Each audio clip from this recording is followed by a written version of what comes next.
What does it take to become a successful property person, to be a property people?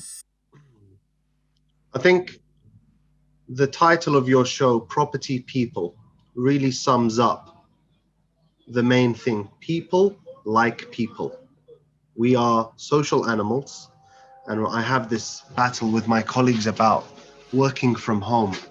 Businesses can't grow with people working from home because people need people to develop and grow and provide you that dopamine and there's all of these, whilst there is an element of, people working independently, you need teams and you need to have a partner. You need to have somebody who can share your vision or be a critique even. But I think the main, it's really hard to answer that question because unfortunately, and you're going to have to excuse me, you can edit this if you want to, but there are so many wonderful characters on the internet who come up with, I've become a millionaire at 25, come and JV with me, I'm an Amazon bestseller. I know we're dragging on, but I'm going to tell you a quick story. I'm going to tell you a quick story, a real life event. I applied, there's a website called My Builder that I used to get construction leads from. Yeah, I used to use that as well. Yeah. So I was fantastic. Somebody put up a job for a loft conversion in Northwood. I went to meet him. He loved my knowledge on property and planning and design and structure. And he said to me, you should meet my son-in-law, and you guys should talk. And I was like, well, who's your son-in-law? And he mentioned the name. I won't say the name. He's an Amazon bestseller. And I was like, okay.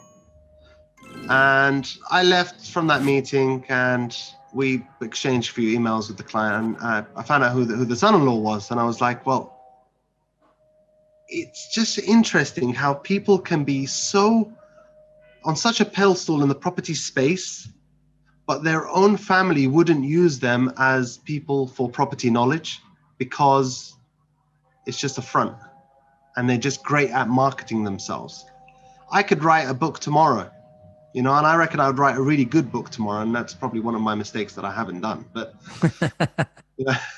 but it seems to be the flavor of the last few years that everybody that has built an extension is now writing a book about being a property expert, and that really causes a lot of distastefulness for me. There are people that come up and say, well, I was doing multi-million pound developments all over East London, and now I'm living out of IKEA furniture. There are people who have done multi-million pound and they're bankrupt. And I went to a networking event and I met some wonderful people, which I thought were wonderful people, and they were just fraudsters trying to do JV deals with people who didn't have money. They didn't have money. And when you scratch beneath the surfaces, you realize that all these people either trying to sell you training or trying to sell you JV deals or get property with no money. Listen, there's no such thing as a free lunch. There's no money down.